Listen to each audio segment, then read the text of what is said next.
and just put yourself on mute, and we'll unmute you guys if you guys have questions and all that. We'll have time for Q&As after each speaker, and even during the speaking, if you guys want to jump in and ask some questions and type it in the chat, and then we'll call on you. Probably easier for you to ask your questions.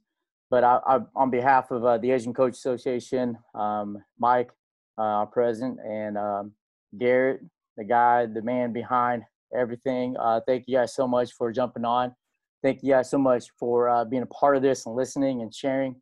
I want to first, before we kind of go and dive into this, I want to first say congratulations to Mike. And if you guys haven't heard, Mike has been promoted to head coach for the UC Riverside men's basketball program. So congratulations, Mike, and best of luck. And I'm sure we're all rooting for you. And I think everybody who's out there listening, watching, and even being a part of this would, they want to say good luck to you. I'm sure we're here to help you out too. So anything we can do, man, congratulations. Thank you guys. So Hernando, he'll jump on here in a bit. He just got a call with the athletic department, so he'll be jumping on here a bit as our second speaker. But our first speaker, I want to kind of talk about Rich Saywich. I hope I'm pronouncing it correctly. He's going into his fourth year at Sonoma State University in California, and out there, I don't want to take too much of his time, but he's been there quite a bit of time on the men's side, and going on year 4 on the women's side. And Rich has been around the game quite some time. So without further ado, I'll let Rich take over and kind of talk about his topic and kind of roll from there. Thanks, Steve. Appreciate being on. I too wanted to congratulate Mike. It's a big time for you, and I know you guys are going to roll. So congratulations, man. Yeah, I am entering my 4th year at Sonoma State as the head women's coach. I've been at Sonoma longer than I have not. I got there when I was 18, and I haven't left. So it's been quite a ride. 20 plus years on the men's side. 4 years on the women's side, and actually was just named director of basketball at Sonoma State. So I'm coaching both teams now, which is who knows what's going to happen. At least they're not cutting our sports, which a lot of people are getting axed here and there. So whatever I can do to help the department, we'll see how it goes. So today I'm talking about some offensive building blocks. Just from, at heart, I'm a defensive guy. And I know we've heard some great speakers already this spring, early summer, on some defensive topics. And when Mike and I were talking a little bit about some offensive stuff. And by no means do I believe I'm an offensive guru. We averaged a whole 58 points a game. So, hopefully I can teach you guys how to score 58 points. But our conference plays pretty slow and in general. So, like the guys at Pomona, same thing. But I'm going to share my screen here and try not to inundate everybody with slow moving video and stuff like that. So I put together some slides with hopefully some things that people can take away and go from there. So for us, something that we always consider when we are putting together a practice plan, putting together what we're doing is for what reason. For us, we're a post-play based team. We have a post player that was pretty good. We don't have players that can penetrate on their own, so we got to make sure that we can find ways of getting them some penetration and put pressure on the paint. Ball screen based. Basically, as we know, we're trying to get 2 to a ball and then know how to get advantage and play with advantage. I feel like we went, okay. I knew we went up one. Okay, so let me start over. I skipped a slide. So what's the philosophy, as we're trying to figure that out, right? Are you a transition team? Are you a chuck and chase team, 3 or key? Whatever it is, how are you going to play? It's always based on what your players can do. So we really consider that that's when, for us, this is what we were good at, post play and all that stuff. So that's why we decided on the way we're going. We play 4 out, 1 in around our post player, and then have some different actions out of that. So as far as our building blocks go, we break them up into kind of 3 areas when we're developing our offense. Block 1 is terminology, just making sure we're all speaking the same language. Just really allows us to provide clear and concise instruction. It makes expectations and explanations really simple, and also it gives us as coaches an opportunity and the ability to be solutional, which I don't know is a word, but I did steal that from Mike Neighbors at University of Arkansas. So I don't know. So maybe you guys can figure that out. But solutional, I like it. Our second block is just actions, like what we should be doing when things are happening. There's more than answer to one question, and it allows us to teach the action and kind of get an idea of what should occur. And it also allows us to put players within their abilities to do things. And then the last block that we teach is how to combat whenever a defense does something. What do you do, and how to keep your advantage, and so forth. So our general terminology, which everybody has terminology, but I think it's really important that that your team is on the same page and they're just speaking the same language, and it just makes a lot of things a lot easier. So for us, these are just offensive terms that we use as far as court areas, the smile, head on the rim, parking lot, short corners, post, mid post. Just when you're making adjustments and having players go where they need to go and be in areas where they have to be, it makes it a little bit easier for us to help move them around. Obviously, we all know the high post, the nail, the elbows, the slot, the 45, and the river. Sometimes these things carry over. These things actually, a lot of times, these carry over into your defensive terms also, just giving you a better ability to explain stuff. So I think that's important, developing a terminology. For us, we want to be really simple. We want to be ball movers, right? No sticky fingers. We want to draw to and move it. We want to look down, look over. That's something that's really important for us. You see on the film all the time when you're watching your players play in practice or in the game, that they're just watching the ball move around and trying to get them to not watch the ball, look down, look over, get an idea of what's going on prior to the catch. All right, then on the catch, you have the 0.5 seconds, as Popovich says, and then looking down and looking over tells you everything you need. We had a pretty good post player the last 3 years, so I got pretty angry when they wouldn't look down and throw it to her, because we weren't going to score if she didn't. And then obviously for everybody else and for everybody on the team, if you're open, you're on balance and in range, this is your time to shoot it. You need to shoot it, and we're big on that. And find the areas that you're good in. But I'll ask them all the time: were you open? Were you on balance? And were you in range? If the answer is yes, I give them a high five and move on. So as we get into our second building block of just actions, something we talk about is making sure we're spacing the floor, we're sharing the ball. And this one is we're constantly coaching, which I'm sure all of us on here are constantly coaching the same thing, is move at the same pace of whether the play is for you or not. And that one is constant reminder.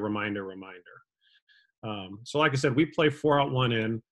We teach everything out of advantage situations. For us, we start with one-on-one with advantage. Our term is racket, so we want to rack the ball. When your defender's on your hip and go. So this is how we build in practice at everybody 3 or 4 to a basket. We divide up here. The defender stands on the offensive player's hip with the ball in their hand. They stuff the ball in their stomach and they're live, and they should have advantage. Right? And the idea is get to the rim and get some contact. Result is get to a shot at the rim or get fouled.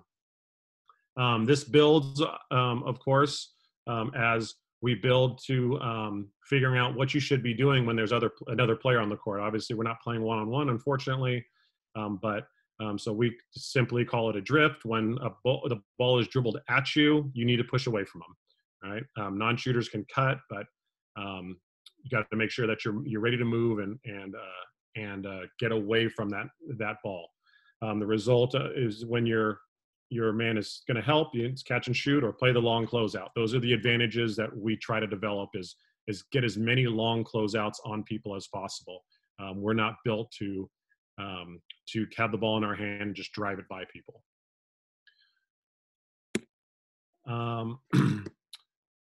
Then we get into our fill person. We name that person Phil, just as something that is person that's always filling behind the ball. For us, again, our language is really important, so it allows me to say, "Who are you? Who was open? What didn't you see?" They should all answer, "Phil was open," and just kind of makes things easier. I tried to name it. When I took over the women, I tried to name them Philip, and they didn't like that. So now it's Phil. So we're always filling behind the ball on penetration going downhill. Again, enforces kick out shots and enforces long closeouts. Here we talk about in practice, we always designate advantage, who the advantage is in each drill. And then as coaches, we try to step on as much as possible and play the defensive positions, just at times where we can bluff and recover, or we can stick to the shooter, or just give them a different look, because you guys know in practice they're going to just play how they're going to play how they want to play, or they're going to play the drill most important, and they're not going to get what you want out of it. So we step in practice and do this a lot and play a lot of those positions. I was listening to Coach Vanderveer from UC San Diego talk on Coach's Hang Time a couple weeks ago, and they talked about that as well, is that they're constantly in practice playing different positions. They run Princeton stuff, and so I think it's really important as coaches that we step on and be part of that drill and give them the looks that we know that we're able to. So in these drills, there's always an advantage and always a coach defender. I'm a good fouler too, so I like to foul them when they come in. As we build to fours, as we build to threes, baseline penetration, we go to the weak side of the floor. We call corner. These are all things. These words they should be saying all the time as we're doing it. So they just got to say what they're doing, and just they could fake me out. I don't care, as long as they're saying the right things. I don't care. But the corner drift is something that's really important. So we look to give advantage here to player 2. We drive it as coach. We play defender 3, and then sometimes we help, sometimes we don't. If we don't help, they rack it. If they do help, then we pass the ball. There should be a fill behind that. Our one player should be a fill on that. So as we're building, as we get to 4-on-4, same kind of action. Now we're throwing it back behind the fill on the fill. We're throwing it back and driving it the other way, right? As coaches, we're trying to play again, giving advantage to the guard that's bouncing it. As coaches, we're trying to play those rotating positions and trying to give them that look. So on this one here, the ball's reversing, and a lot of times I'm playing X3, and sometimes I'll stand, and sometimes I'll just sprint at that shooter on a dead sprint to see what the 4 does. That's playing on the perimeter. Our spots on the perimeter are pretty universal when it comes to our perimeter movement. Once we get because our post player was someone we wanted to throw the ball to. I know some programs like to keep the 5 away from the ball, where we have some rules where because we want the ball in her hands, we would throw the ball into her. So she was allowed to play on the strong side of the ball. So we worked a lot on how to play with her when the ball is being dribbled at her. So in this situation, penetration with a low post player, we try to tee up in front of the basket, dislodge from defenders, tee up, hands ready, really try to find the ball. A cue that we always say is making sure that the ball can see you. That's something that we say a lot. Can the ball, where you're standing, can the ball see you? The answer, when we're asking that question, obviously usually the answer is no, because they're in a wrong spot, but we always say, can the ball see you? Again, advantage to player one, and usually we're playing down low there. 3-on-3 advantage, same thing. Now we have a fill from behind. The five's going to tee up. The fill's coming in from behind, and the penetration's job is to play from there. You know, these things, as soon as the ball is given to the person, like I said, every drill starts with a defender on the offensive player's hip who's got advantage. That ball's stuck in their belly. As soon as that ball's in, they're live. So we really try to not stop the drill in the meantime. We try to let it play out. They say that coaching on trying to coach kids on the fly in the middle of a drill just takes them away from anything else they're doing. So we try to just let it settle, let what happens, and then coach them from there. And then as we get into fours, we put in the weak side player, looking for the weak side corner, and build it from there on that baseline penetration. If it was only this easy, right? If only we had advantage all the time. So now with post player roll as penetration's coming down the middle, post player rolling away from the ball. This is very much a dribble drive concept that a lot of people utilize. And just making sure that our fives are moving and being able to anticipate what's going on, and our guards are reading what they should be reading. Coach D is always in the middle there, bluffing at the ball or whatever it is, trying to make it as hard as possible. Middle penetration from the river, and middle penetration from the 45, kind of same thing, just moving away from the ball and making sure that we're where we're supposed to be. And then 3-on-3 advantage here with the same action. Now you put in that strong side drift, and then as you move it, you advance into fours. You put in that weak side drift. A lot of times, what we do here, once we start getting into 3s and 4s, it starts becoming a competitive game where for us, we're blue and white at Sonoma State. So we'll go blue and white, play this live with the advantage. Coaches will step out on this after, obviously we're talking in week. Usually probably in December or January. Now this becomes a 3-on-3 game under the rules of, okay, we're starting the ball in the slot, advantage with the top man, and now we're playing. And it's first team to 5, or we'll put 3 minutes on the clock, and we'll play it to where first team to win. We usually play make it, take it. Some days we'll change to defense. After you score, you go to losers outs. Just trying to give it some variety. We try to put a coach there. We try not to call fouls, but you guys know how that goes. So sometimes that works and sometimes that doesn't. As we get into 5s, all right, same kind of thing with advantage, making sure there's a fill behind, making sure there's kick out opportunities. And, these things, as you guys know, just kind of repeats itself over and over again, no matter what 4-out set you're in and whatever the rules are in, as long as they're following what we're doing, what they should be doing. When the ball's coming at them, we're pushing away from the ball. When the ball's being dribbled away from them, they're filling behind. If you're in the corners, you're drifting. If you're a post, you're away. So this is one that's early, gets pretty hectic. Coaches, we like to step in on this one early just to give them the right look.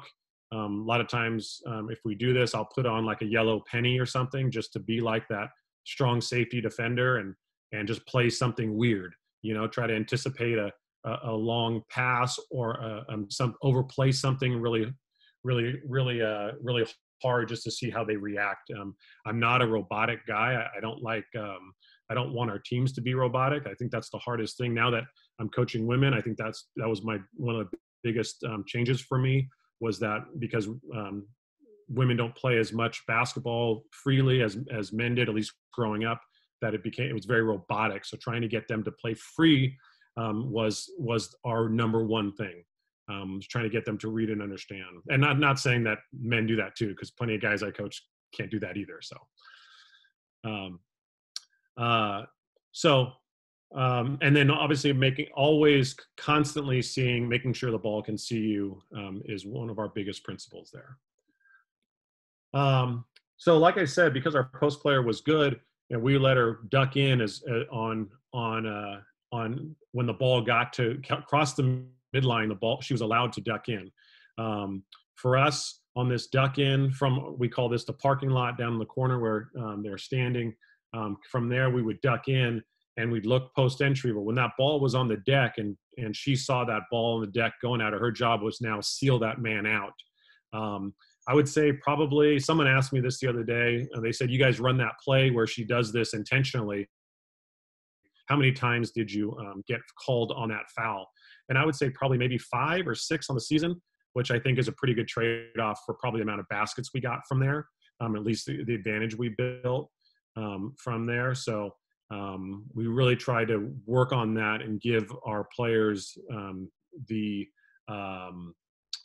at least the experience of driving into their post player, their own person, and not freaking out. And making sure we all knew what we're doing. So here, the coach advantage, the coach defensive player, sometimes we would not let the duck in happen. And then we'd beat the duck in and run at the ball for penetration. And now the 5 had to, get opposite the ball. So just kind of work in all the things that they would be seeing in those situations. And then on middle wing penetration, making sure our post players are moving. And what a lot of time from here, one of our biggest things is just making sure we're getting ball reversal. A point that we made a lot of is trying to, when we caught the ball at the 45, we didn't want to drive it above the free throw line extended again. We didn't want to loop that around. We wanted to get below the elbow on that path. And so we worked on that a lot, of ripping and just trying to get below the elbow. It carries over to when you start setting ball screens on the wing, because all of a sudden now your ball handlers are going really wide and coming out. So what we try to do is try to really emphasize that person getting underneath the elbow. Sometimes we'll stand on the elbow and just, they got to get underneath us once that penetration goes, they got to, then we step off. Looking for reversal, looking for change sides of the floor. So as we get into setting ball screens from here, our ball screen verbiage, there's many ball screen verbiages that we use. Here's just some of our terminology. We definitely set a rack screen is our default screen. This screen is definitely used for the person to get to the rim and turn the corner. Our emphasis on this is setting the screen on the bottom half of the defender, more on their butt and on the back of their shoulder. So forcing them to go over the top of the screen. That's a big thing. So we'll stop practice all the time in the middle of a play in this situation, be like, you're setting the wrong screen, right? You need to set this screen here so that they can turn the corner, or, that defender has no choice but to go over. Then we have a shooter screen also, and I don't know how many of us have these people that we feel like this is a quality shot for them, shooting the ball behind a ball screen when the defender goes under. But we do set these pretty low. So if the defender's pretty low, we will set this screen on the top half of their body, top half of the defender's body, using the screener's bottom shoulder, so that now the defender is forced to go underneath, and now they can shoot that if the defender does what we want them to do. A big thing is knowing your personnel, KYP we say, and making sure that you do not set a shooter screen on someone that's shooting 16% from 3. We want to make sure that we know what we're doing and we know we're running out late in a shot clock situation. We give them freedom to set what screen they want to set, but it all has to be predicated on who they're setting it for. That's a lot of film work and stuff like that, but that's a big deal of how we set screens. Hey, Coach. Yeah. I have a question. So are you guys pretty transparent in terms of letting the whole team know who shouldn't be getting these shooter screens and who is? Yeah, we try to say it, Okay. gently. We try to be, hey, this is these guys I want setting that screen. And when push comes to shove, it comes down to the numbers. And, and a lot of times we'll come in and just say, hey, listen, right now, you're shooting 14% from three. You've taken 35 threes. All 35 of them are catch and shoot. Right now, probably not the time we're going to be shooting off the dribble. And we try to back it up with film and try to really enhance the quality of shot they're taking. And as we know, we try to praise those in practice. Hey, that was a great shot. That was a great screen. You were on balance there. But I can't contradict my first rule, is that if you're open, on balance, and in your range, I do want you to shoot that. So a lot of times those are private conversations. Like, hey, listen, Peter, I want you to shoot less of those. Let's get some catch and shoot threes for you right now. Okay. Yeah, we try to let them know who's who. Okay. Thank you, sir. It's not an easy conversation for some, I guess. So we play a lot of 3-on-3, 4-on-4, just setting ball screen drills. And this is live, blue and white. No advantage here is given. This is just straight come out, set a ball screen. Because unless we assign a different ball screen, their default ball screen is a rack screen. So they come out, set that ball screen to try to get the one over the top. And then they're live to hit a roller. They're live to hit a wing. They're live to turn the corner. If they don't, they kick the ball to the wing. That ball comes right back to them. And now we go mid pick and roll and play from there. Sometimes we'll add the clock in this situation. As soon as the ball gets back to the one, we'll put 8 seconds on the shot clock and it'll start right into a late clock situation. And there's so many different ways where you can manipulate this to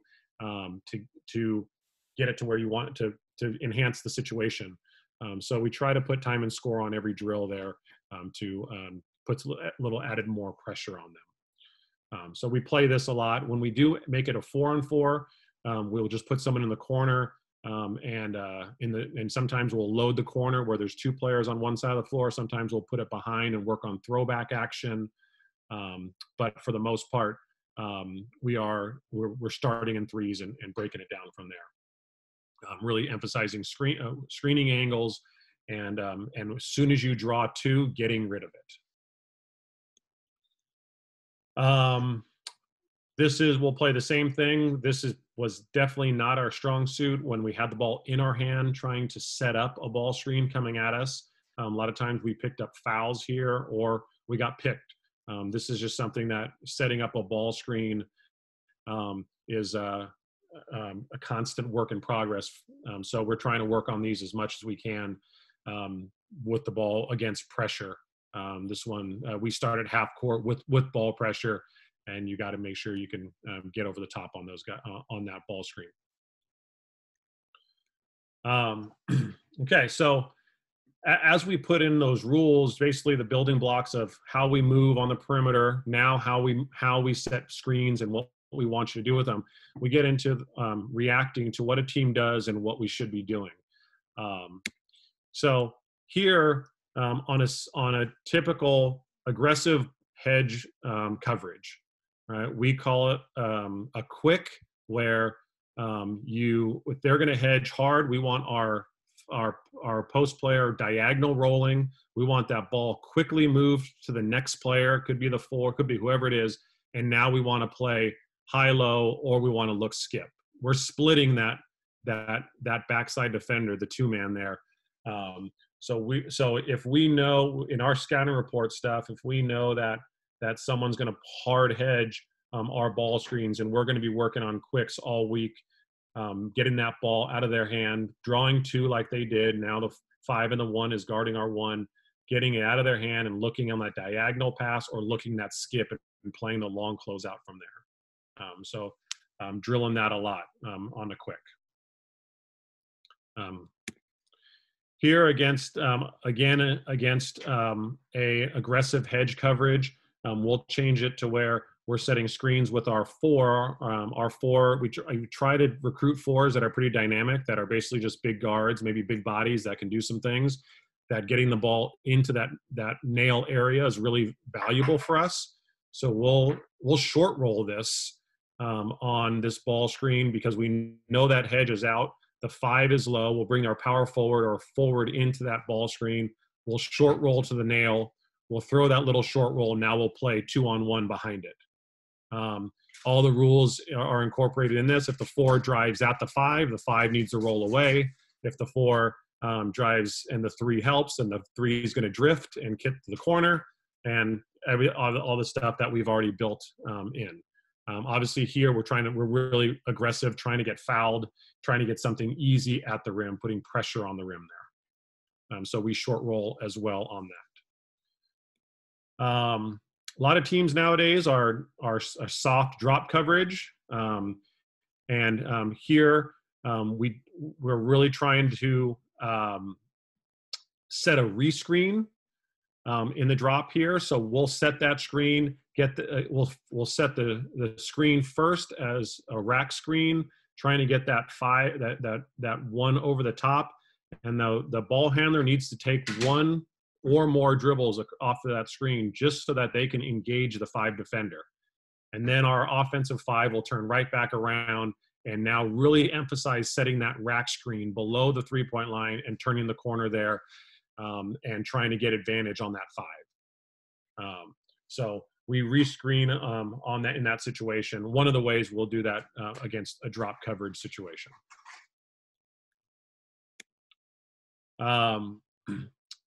Another rescreen opportunity for us is anytime a ball defender goes under a screen, that is an automatic rescreen. The first screen gets them under. Hopefully we're taking space and getting closer to the rim after they go underneath for a non-shooter. And then that second screen comes back, and that is a rack screen all the time. If they're again, trying to get underneath and get into the guts there after that second screen is set. So it is a rule automatic. You go under a screen, we're coming back and setting another one on you. All right. All right. Against a soft drop coverage for popping post, okay, we'll pop our post player on this, even a non-shooting post. If your post is a shooting post, then if they're open on balance and in their range, then they're expected to let it go. If they're a non-shooting post, they're expected to move it to the second side and now play from there. And if the guard is expected to come off that ball screen, engage the 5 defender, but then throw it back to the pop, and now that 5 can play dribble handoff, can play pitch and set that screen. And that 5 defender, the defending 5 just becomes late to the action just because now we got them moving side to side. So the second side we play a lot of as best we can in that situation.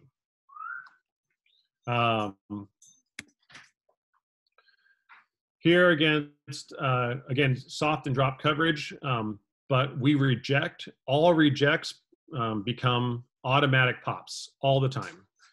And again, we want to reject it, engage the 5 with the bounce, throw it back to the popping 5, and then if it's a shooting 5, great. If not, then we go to second side action. And I just drew up a second side action. Your second side action could be anything. It could be dribble handoff. It could be double away. I've seen second side action where the 5 dribbles at the 4 back cuts and brings the 3 all the way up. I've seen all of that. It just depends on your personnel. I didn't want my 5 with the ball that long in this situation. But just playing second side and getting them comfortable, getting your 5s comfortable with catching the ball on the perimeter, ripping and going second side is just constant work. But this has really helped just keep our 5s not defending.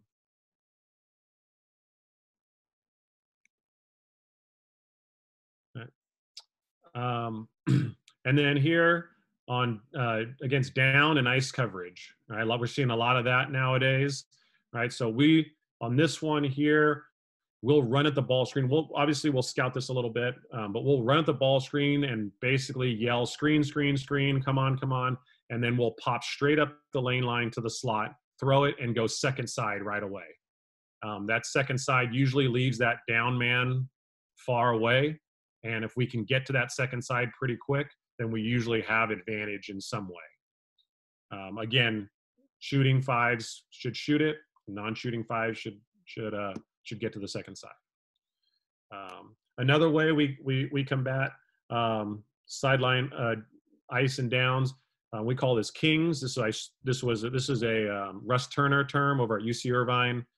He plays out of the kings, which is out of the elbows. So that post player runs at the ball screen like they normally would, yelling, screen, screen, screen, but then stopping at the elbow. We're throwing high hand entry to that, and then we're playing off that. We're give and go off the handoff. Again, they can screen away and play the double screen. They could fake it and keep it. But this has helped us a lot in situations where teams are trying to down. This just gives an opportunity. It puts them definitely at a disadvantage. You should get to the open side pretty quickly. And then here against switch coverage. So against switch coverages, where we really try to set rack screens so that, because that means if you set a good rack screen, that means the guy or girl switching onto you is already above you, and you want to keep them above you. So if you come up and set a shooter screen and now they easily can get underneath you and make that switch. So we really emphasize this team's going to play switching defense on us. So we want to set a rack screen below them. And as soon as you see that switch happen, you got to keep them up above you. And on this situation, on the first high-low situation, we basically running a quick where that ball is moved from across, and now we're diagonal rolling with the person behind you. If you don't get that, if you have no high-low, moving it to the corner and getting a post up against a big little post up is advantageous to us most of the time. Some coaches don't like that. Some coaches like to take the advantage on the other side and get the ball to the guard, attacking the big, which that's okay too. We'll get to that in a second. But this is all about where the screening position and making sure that your screens are set in the right angles and taking advantage. This one we call a ninja. A ninja is a slipper. This is just another term that we can say mid-game, saying, hey, set that ball screen, look at the ninja, and they all know what I'm talking about. And it's sprinting at the ball and then just slicing before the screen comes. So just another terminology thing and something against switching deep.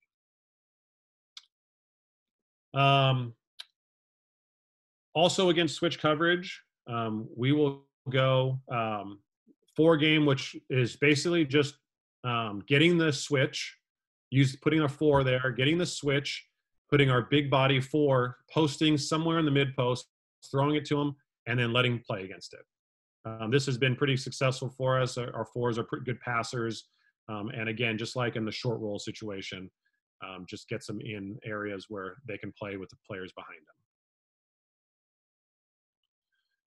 them. And then here for coaches that prefer not to throw the ball to the big against the big, we'll go boomerang here, where we'll get the switch, we'll throw it back, and now that your guard against the 5 has a pivot to rip by and go.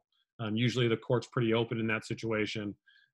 Hopefully your one's talented enough to get around that person and beat them. In general, for us,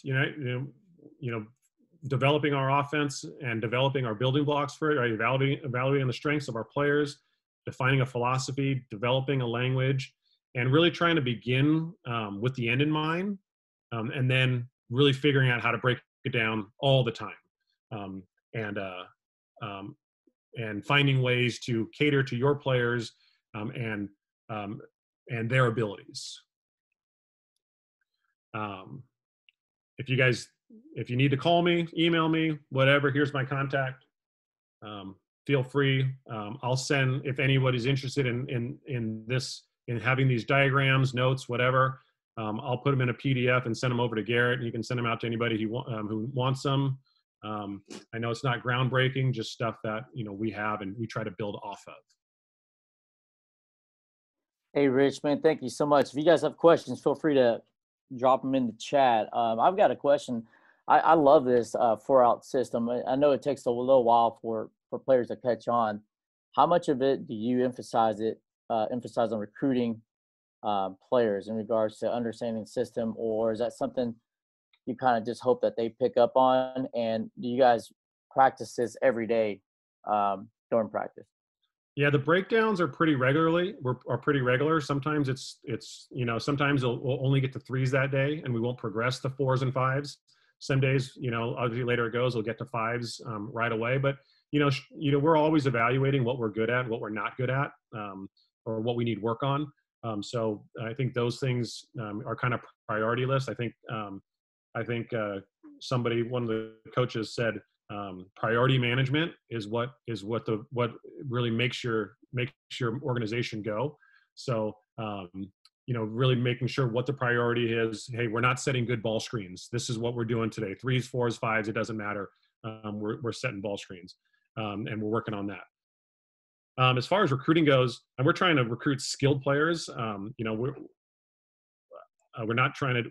We very rarely try to take players that can't shoot. We want all the players that can shoot, other than our 5.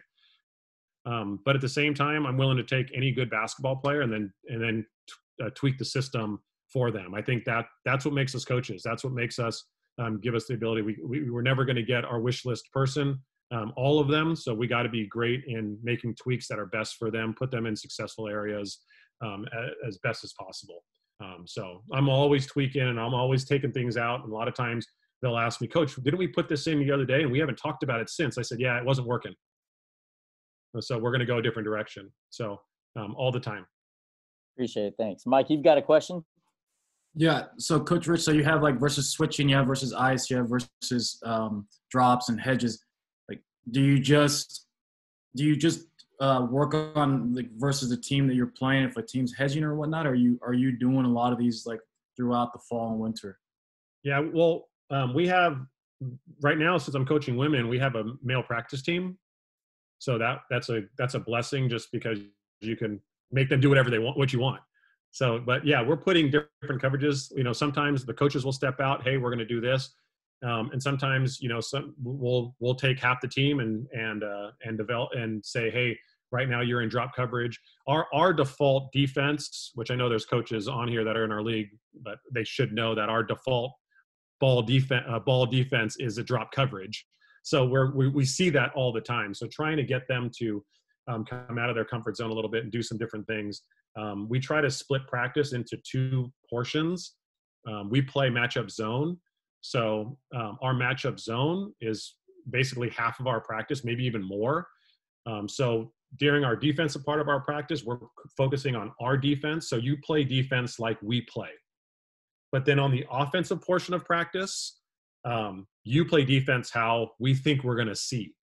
So a lot of things like that, Mike, will just change it. Like, today we're going to double all ball screens, ready, go. And then usually by the end of the week, as we get closer to playing somebody, we start minimizing that stuff and do more scout and report things. And then that when you're in that part of practice where you're coaching against, like, we're doubling ball screens or whatever, like you're saying, like, do you tell your coaching staff to focus on the offense and coach offense only during that time? Yeah, I try to get them to do that. I'm like you. I only see defense. I'm constantly seeing defense only. So I'm trying. I think that's my curse, because I'm having a hard time not commenting on the defense when I need to be commenting on just the offense. But yes, the coaches, they're coaching the white and blue team each, and I expect them to coach their ass off when it comes to what we're doing. Yeah. Our last question, I just thought of it now that I am head coach. That's right. So you have, like, in your structure, you have one of your assistants coach white, one of your assistants coach blue, and then you observe. Do you ever feel like that? One of the things that I thought of as an assistant, a stubborn assistant, I always felt like, the head coach should coach a team, our top team, so they get used to hearing his voice, so that they get used to him drawing up plays during practice, and so on and so forth. Do you ever take a team during practices and just coach the top team so they get used to you and you get used to your top 7, 8?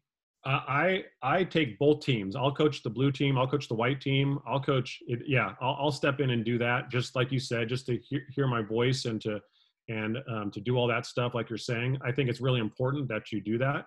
I played and I worked for a guy that was the head coach for 27 years that he just stepped down. And I used to say he never did it. But when game time comes for you, so some of you guys that may know him, Coach Fiscaldo, he was pretty fiery on the sideline. And sometimes Will's laughing because he knows is that I would say to him, Coach, sometimes you need to show them the venom in practice, because when they get the venom in the game, they shit their pants. So we always encourage, I always encourage them, hey, coach the team. So when I took over as a coach, I was like, yeah, I'll coach teams all the time. I'll step in and coach a team all the time. I think that's important, Mike. Yeah. Thanks, Coach. Yeah. Any questions out there? Anyone else have any questions for Rich? Yeah, I have a question, Coach, in regards to the rollaway on middle penetration. Is there a specific type of footwork that you implement with the post players, or do you just tell them to get to where the ball can see you? So since we have a parking lot, which is the corner between the baseline and the key where it starts. So we, in our parking lot,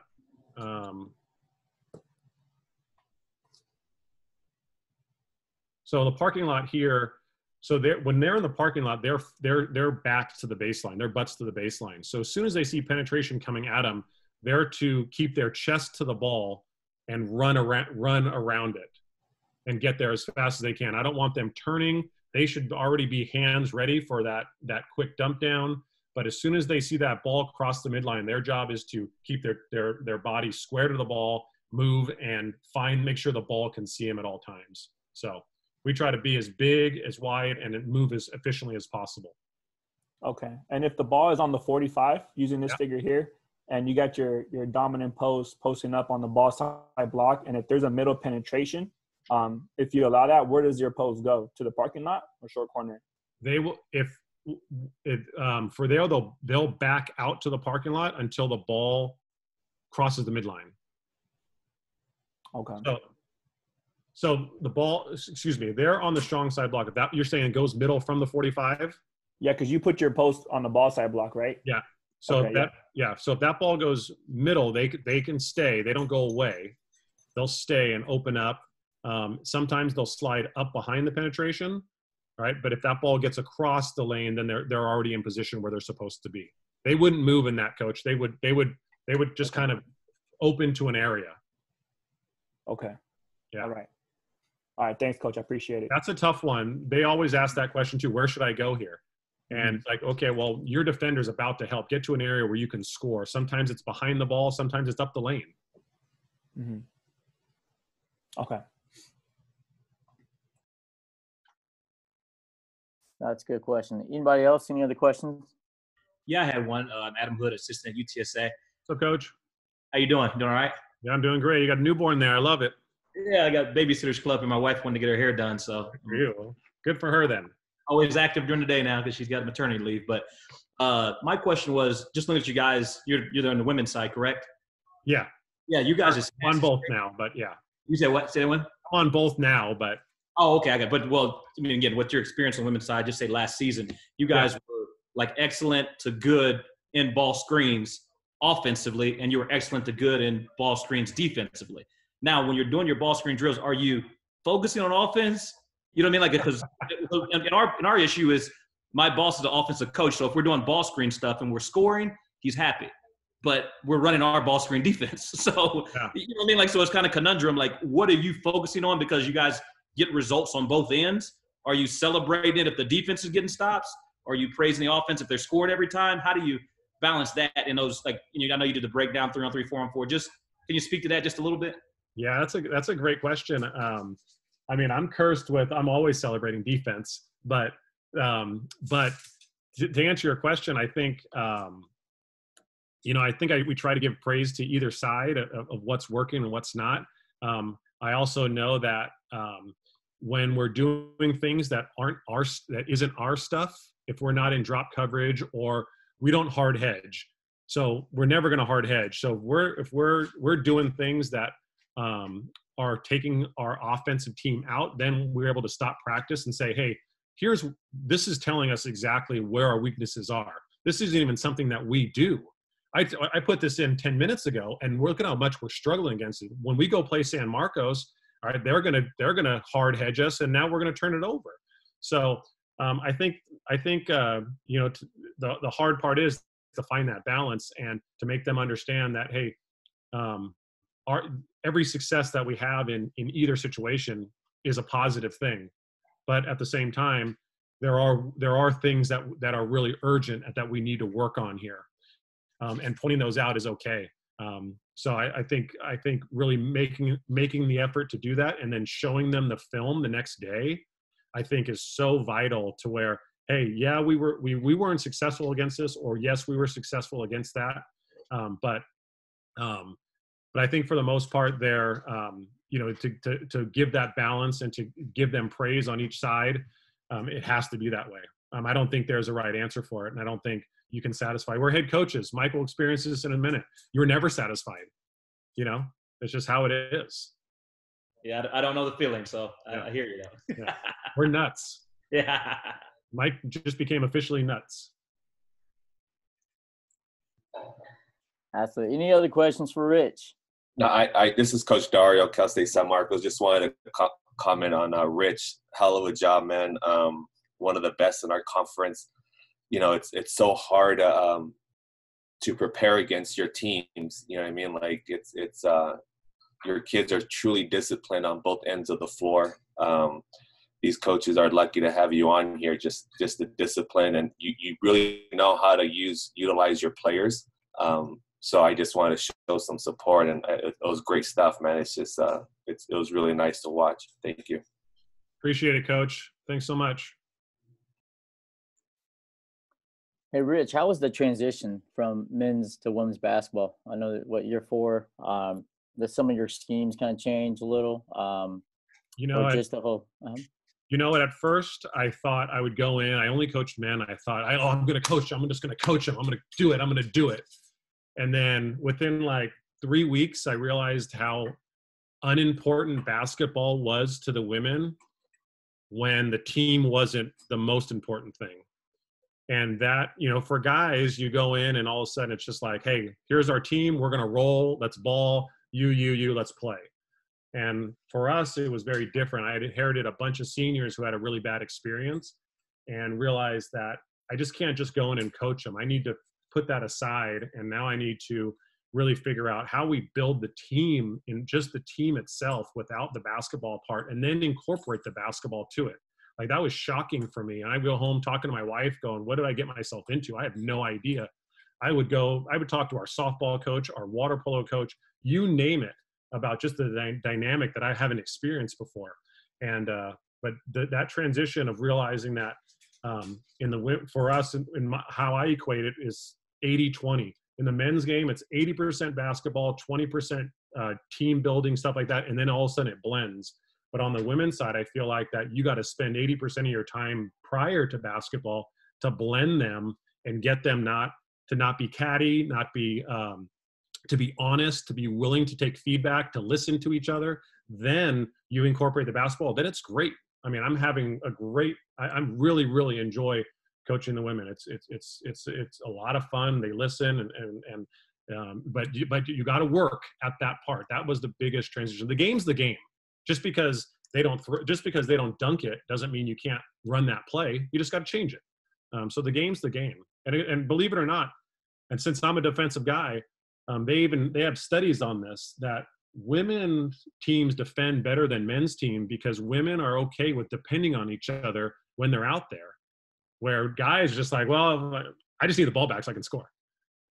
So being a defensive guy, I love that. I love the camaraderie, and I love the trust and the belief in each other. It's really cool. But Coach, that was the biggest shocking development that I had to go through. Awesome. Any other questions? And if you guys think of any questions, you guys can ask them at the end too, or even just shoot us an email. We'll be more than happy to try to get the answer for you guys from Rich. But if there's not any other questions, we're going to move on to our next speaker. Thanks for having me, you guys. Appreciate you. Thanks, Rich. Appreciate you, man. You, I know you're doing a great job there, and looking forward to seeing you. Hopefully, we have a season. So, Yeah. All right. Next up, we've got Hernando Planels. He's currently this is a guy I've known for many years. A great mentor of mine, a jack of all trades, and I think he's the only person right now that I know of that's a head coach at two different spots.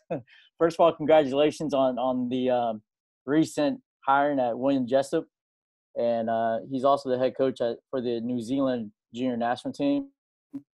Hernando, I've known him forever, and every time I'm around him, I feel like he brings a little bit of energy out of me.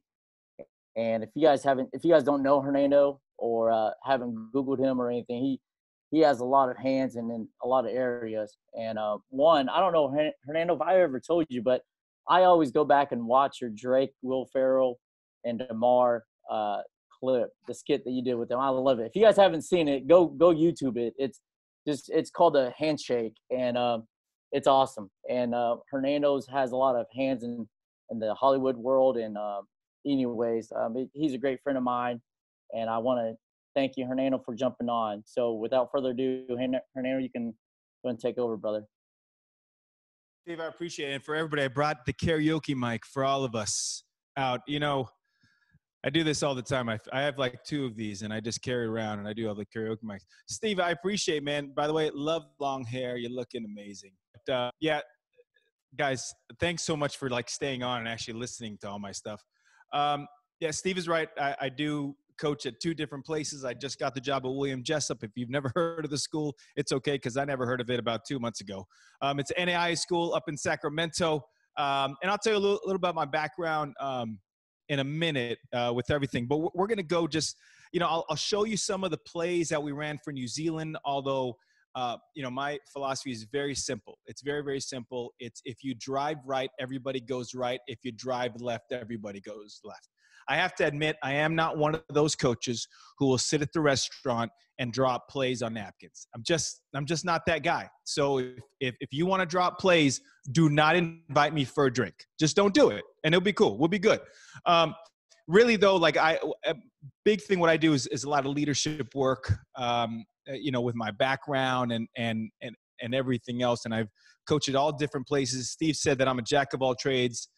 Really means I'm not good at anything. I just do a little bit of everything. I dabble. A true Filipino in a sense of the word, even though I don't look anything like a Filipino. And when I go back home to the Philippines, everybody's like, you're not a Filipino. And I'm like, no, whatever. Anyway, so before I want to give you a couple books to read. First one, you probably have all read it. Simon Sinek, Leaders Eat Last. Great book. It's on sale because it's on a paperback. So that's a really, really good book when it comes to leadership. Another one is High Performance Habits by Brendan Burchard. Now, I'll tell you right now, if you look up Brendan Burchard, what's going to happen is you're going to get ads on Instagram from Brendan Burchard getting his book for free. So it's like $7. Spend the $7. It's a really good book. I thought it was going to be a cheap-ass book. It's not a cheap book. This is a good book. So that's one of it there. The next one, 59 Lessons. Right here, great book. It's by Fergus Connolly. It's like 59 lessons. That's why it's called 59 Lessons. But Fergus has worked with the San Francisco 49ers. He worked with rugby teams. He worked with Australian rules football. I mean, it's just like little tidbits of information. And because I don't focus very well, the chapters are like 3 pages. So it's a great one. The last book, which I think really is the most important, it is the piece de resistance. It is called Making Marriage Simple. 10 relationship-saving truths. The great thing about it, guys, it's a marriage book, and I'm divorced, and I still read it because you find all the great communication lessons that are in here. So a lot of the stuff that I do, it's funny, when I do like leadership workshops, everything, I read tons of relationship books. So I can't get my personal life right, but I think I get everything else all right with everything. So as Steve said, I went ahead and I do coach the New Zealand junior national team. I'm not a Kiwi, but I want to go ahead and show a few plays because this is a basketball thing and I don't want to bore you with all leadership stuff. So I'll show you just a couple things. You'll see some inside-outside work. We actually played last year in the FIBA Oceania Championship. FIBA Oceania is Australia, New Zealand, and then like Guam, Tahiti, the country of New Caledonia, which is like French speaking.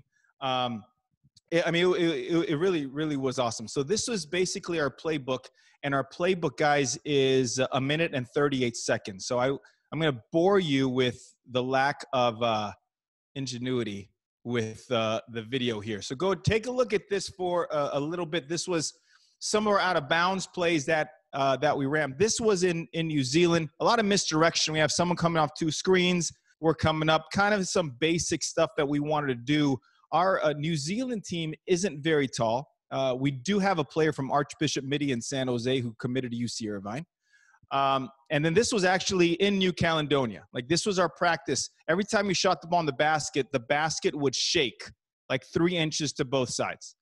We ran some horn stuff, again, simple stuff. We wanted to get it to the top there. Actually, no, we had some back screen. We catched Olivia Williams. We have someone come in, and then we're really just driving and trying to get a shot there. I yelled at that girl for making the pass because I didn't like it. Now, our base is pretty much, and I'll pause that there for a second, is basically we have 1 person on a block, and then we have 4 people outside. And we're really trying to find the gaps. Now, what's very interesting is that in international basketball, you could find the gaps a lot through just really straight line driving. And we really want to go ahead and reverse the ball, as you're seeing here. We just did some 5-on-0 stuff just because it was really simple. For this tournament, we only had 3 days of preparation. 3 days of preparation, 3 in New Zealand, 1 in New Caledonia.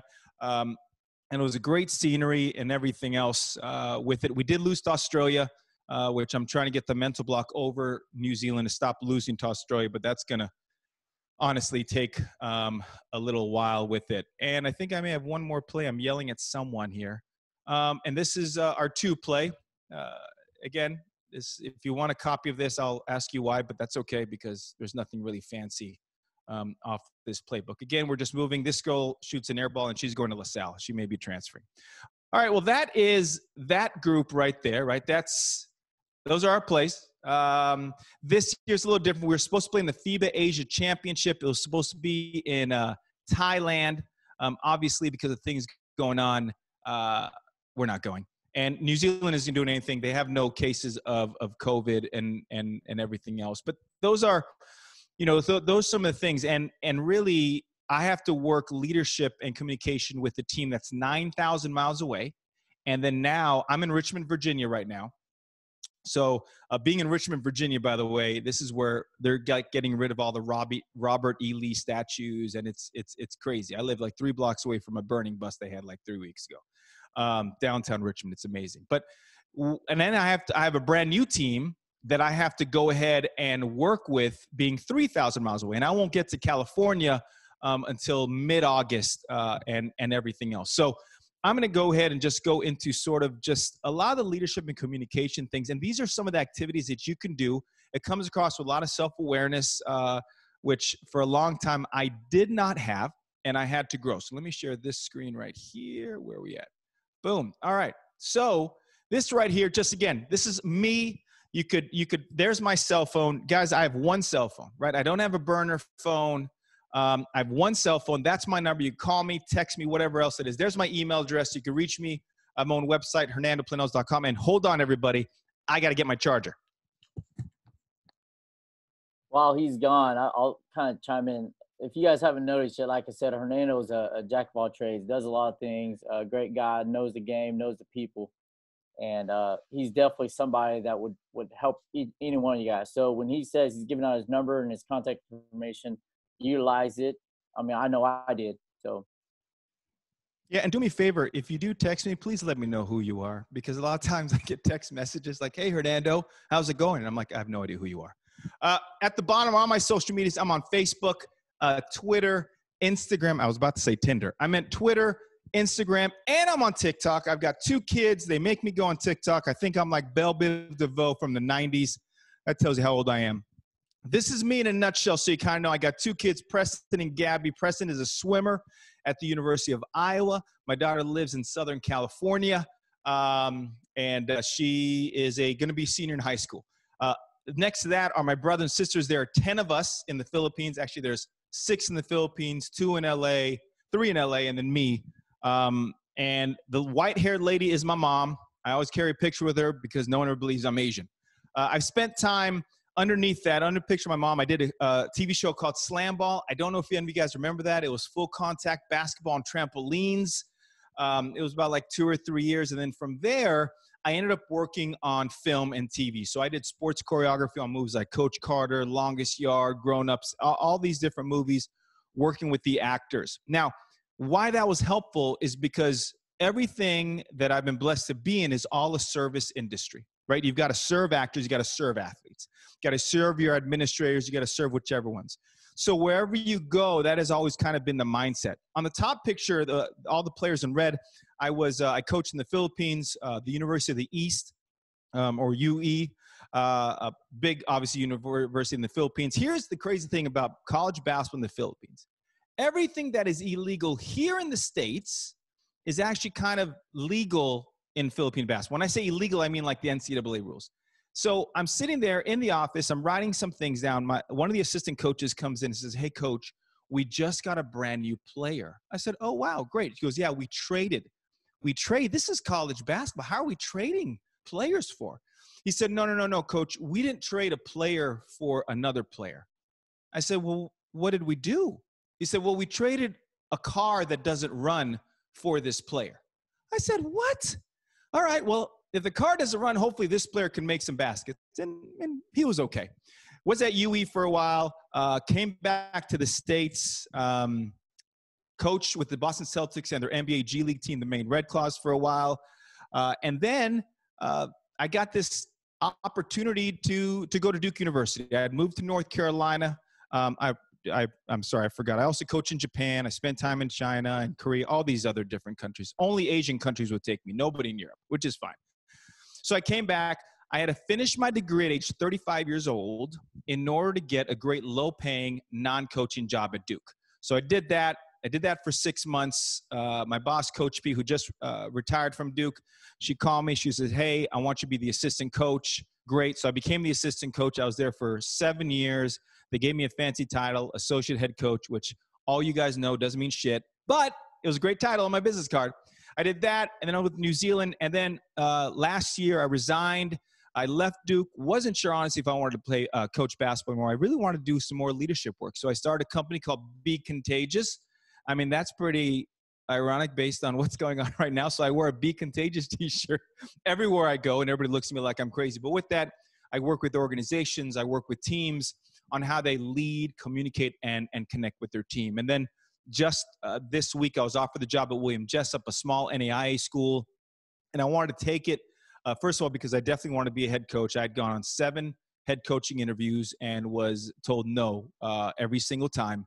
But the other part of it is that, being at an NAIA school allows me to coach a team, recruit, but also do all these other things. I have a lot more freedom that I want to do. I want to see my son more in Iowa. I want to see my daughter, which is going to be 6 hours away. So that's just me in a nutshell. As you can tell, you're probably saying, "Wow, Coach H is a mess." I am a mess. So here it is.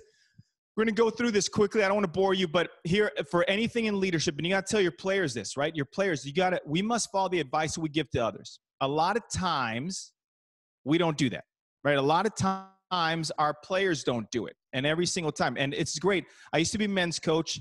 Duke was my first women's job, and it was amazing because women do a great job of giving advice but never follow it, right? Guys just don't give advice. Guys just don't say anything.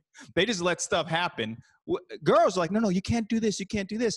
So sharing with them that they've got to follow the advice they give to others has been a huge part in developing leadership with ladies. And some of these I'm going to skip, guys. So here, one of the things that I'm having a team meeting with my girls tonight, and this is the same type of philosophy I use with my New Zealand team. All right. We are trying to develop leaders.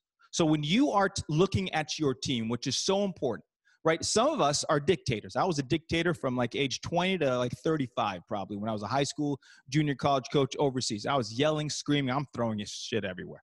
And I have to be careful. I can't cuss at a Christian school anymore. So I got to be very, very careful with that. So what happened is that I wanted to figure out what is true leadership, right? So leaders don't force people to follow. They invite them on a journey. Like you're inviting your players on a journey. Now, I know some of you are saying, "Coach, I'm not inviting them to a journey. They're on my journey. We're trying to win a championship, blah, blah, blah. I'm with you. I'm with you. But in today's day and age with our players, no matter you think they're soft or not, right, you have to start understanding, and I know you do, that they all come from a collaborative system, meaning their parents. So when it's a collaborative system, they are more inclined to go with you when you invite them on a journey. That means being friends with them on social media, understanding where they come from, which again, I know all you guys do, but it's so important because we miss these opportunities. In fact, our players miss these opportunities, right? We get invited all the time on to make an impact. So when we make an impact or we think we're making an impact, are we teaching our players how to do that as well too? When we let something go, are we taking the opportunity to invite them to do something better, right? So it all comes from the impact. Now, I've been asked this before, like, Coach, come on, man, like, you're talking about all this stuff that doesn't help win games. No, it helps win games. When I was with the NBA G League, I had two players. I had Sharon Collins. I don't know if you remember him. I think he was the MVP for Kansas. And I had a player named Tiny Gallon, who was 6'9", 300 pounds, played at Oklahoma for Jeff Capel for, I think it was a year, right? So these guys, I talked about taking the opportunities, and they literally were cussing each other out during the national anthem. And we had a long conversation on, are you inviting your teammates so that you can be better so we could play together? Literally cussing each other out during the national anthem. I had them write down. They thought they were in college. I said, listen, we got to write down three things that you can do to step up and lead. The other part is self-awareness, right? Is your team self-aware, and are you self-aware? I'm going to tell you something. There are times in my coaching career where my head got way too big. I thought I was big time, right? And then, of course, you know, the big guy upstairs was like, no, you're not. He squashed me down a little bit, and I had to learn. But it's being self-aware and understanding your talents and how it applies to leadership. Questions to ask yourself, which is so important. How do you guide others? How do you guide them? Now, I'll tell you, this past year, talking with I worked with 12 college basketball teams. I asked that coach, how do you guide others? And they gave me the very speech they would give to like ESPN after a game. Like, well, you know, we work really hard, want them to be champions in and on and off the court, and want them to do great humans. I'm like, quit the BS. How do you guide them? What do you do on an everyday basis to guide your players? And that's being self-aware. This third part is development. Using your self-awareness, developing your leadership skills and abilities. I mentioned I read, and I'm not patting myself on the back, but I read maybe a chapter. I go through 5 different books. I listen to podcasts, never all the way full. But I take different bits and pieces of it. Now ask yourself, how many bits and pieces do you write down? How many notes do you write down and don't use it? So what are things that you can do to increase your leadership skills with everything? At the end of the day, whether you're coaching high school, college, or at the NBA G League or the NBA, they all want to learn skills from you. Now, they may do it in a different way, but they all want to learn what you have brought up because you are an expert in your field. The part is validation. This is when others see you as a leader. The problem is that when you reach validation, you then stop growing as a coach. And I'll tell you a quick thing. So when I was in the NBA G League, I really thought that I was on my way. Next stop was probably be a head coach in the G League and then maybe be on the bench or player development somewhere for some NBA team because no one in college would hire me. So I thought that I was going somewhere, and it didn't. I really felt my head getting bigger saying, man, I could do this. I can't believe that guy got this job. I can't believe. And it brought me down as a leader. I wasn't giving my players because I was now validating myself instead of continuing to grow who I am. Impact, we've been talking about the whole time. What kind of impact are you making? But what kind of impact are your players making? All right, I did another thing on recruiting the other day, and it was about, listen, they asked about, how to build your franchise or your team. I said, listen, you get the best possible players, but you need 2 a-holes. You need 2 people that's going to rock the boat a little bit, but you can still wrangle them a little bit, right? You can still get them contained with it. But those are the ones that can make an impact on everything. Then you got to reflect, right? You got to reflect. I don't know how many of you guys, I tell you what, being half Filipino, I joke around. Being half Filipino, you get like this romantic thing. Like, I don't know if you guys have ever been in the Philippines, but every time like a love song comes on It's almost like the whole country cries. It is the funniest thing, and I do it too.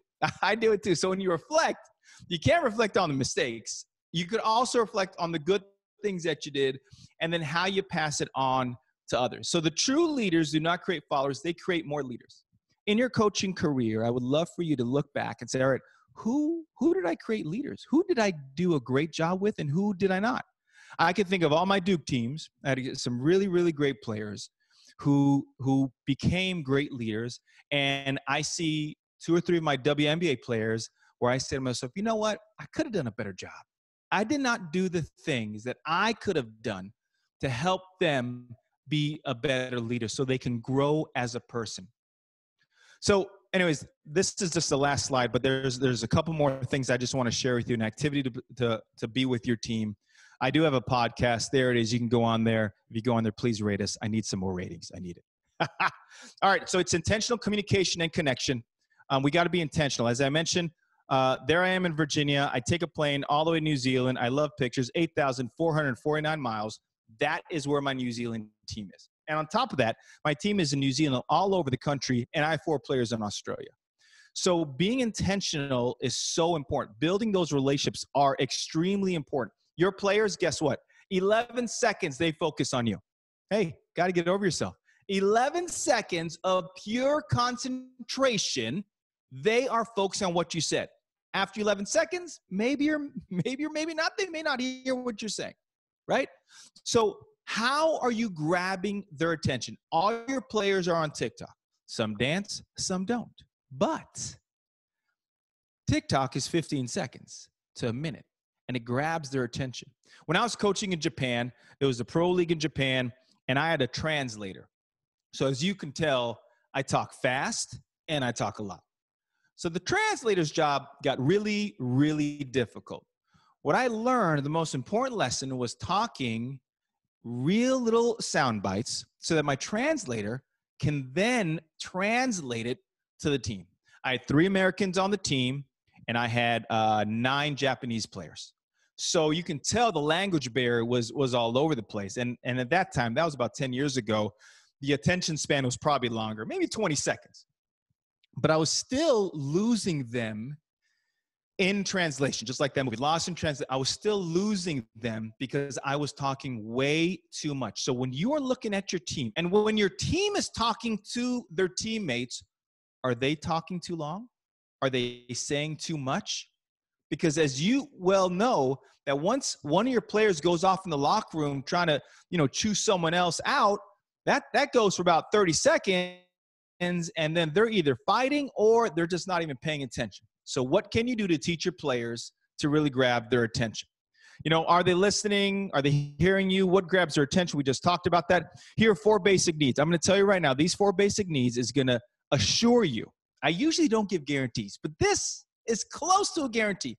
These 4 things is the basic human needs of connection and engagement. All right, now here it is. Trust, right? And then, by the way, this will work with your team, with your partner, with your friends, everything. This is where it is. Trust. You got to give them trust, right? A lot of a lot of players say, yeah, you know what, man? Coach doesn't trust me. Doesn't let me take that shot. Coach doesn't trust me with the ball. And as a coach, you're probably saying, you're damn right I don't trust you. You see you turn that ball over. You see them miss those shots. I get it. I totally get it. But what are we doing to build their trust in practice or out of practice or through text messages or through phone calls, right? It's at the heart of the passion effort. Once they know they trust you, they will play so hard for you. How many times have you seen a program like, wow, those players, they play really, really, really hard. You know why? Because they are trusted by the coach, which helps the buy-in. The next thing is hope, right? You got to be a hope dealer. You got to give hope all the time. How and why does hope translate to your team? Very, very simple. If you've ever been in a relationship, right, and the relationship is rocky, it's rocky, doesn't feel good, I think we're going to break up, right? You go, you talk to your partner and say, listen, you know what, I love you, I think you're great, I think we could really, really grow. You know what you're doing? You're giving them hope. The same thing with your players. Player comes to you, coach, I think I'm going to transfer, I'm just not getting enough playing time, not enough love. Now, hold on a second. I see you doing this in the future, blah, blah, blah, and you are dealing hope. You are gaining the connection.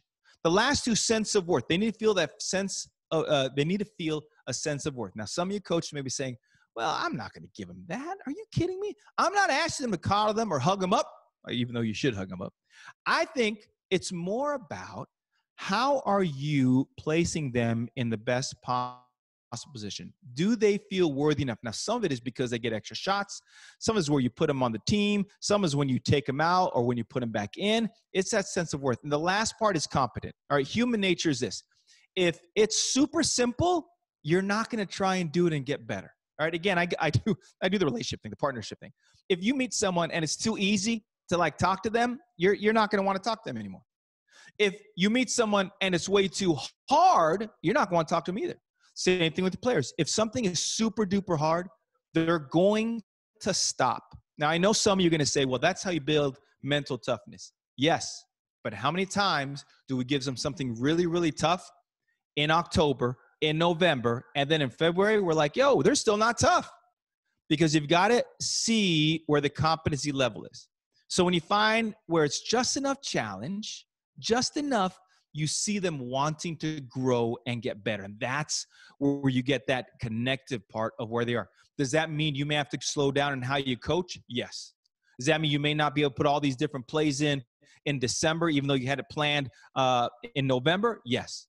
You know, you get to push the gas pedal or take it off. And that's the whole thing about being a coach. I'll be honest. When I was a head coach, I was not very successful because I pushed them really, really hard. I thought that it was about challenging them, but challenging them in a way that was way too high. So ask yourself, what am I doing to challenge them that just gets them right to that sweet spot where they want to go ahead and improve on every single one of them? All right, 2 games I want you to play with your team or with anybody, all right? I hear this all the time from players, and I hear this a lot from coaches. All right, like, you know, I just don't connect well with my team. I just don't connect well with my coach. I don't connect well with my fellow coaches, all these things. So this is what you're going to do. You know, we all have phones, and these things are apps. Now, on your phone, you have a bunch of apps. This game used to be called coins, but we're not talking about coins. No one carries coins. I don't know about you guys. I don't carry coins. So we're going to talk about apps. So basically, the apps are the 4 or 5 things of who you are as a person, right? So for me, I'm a dad. I'm a coach. I check other when they ask me what race I am. You know, those are the things that are me, right? I'm a family guy and everything. So what I do is when I meet someone, I want to have a conversation, find the thing that brings us together. So for your players, if they say they don't get along with their teammate, well, you could really tell them, like, hey guys, this is how you get along. You both play basketball. You both played AAU. You both worked hard.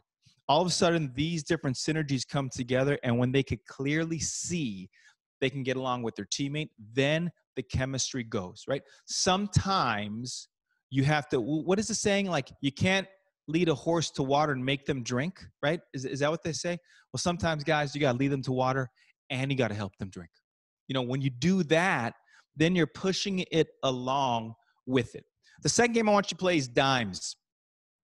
I know we talked about that no one carries coins, but these are dimes. Now, what's very important is that every single day, you guys know, you guys are all basketball coaches, I think. Dimes are like, you know, you're dropping dimes, assists, everything.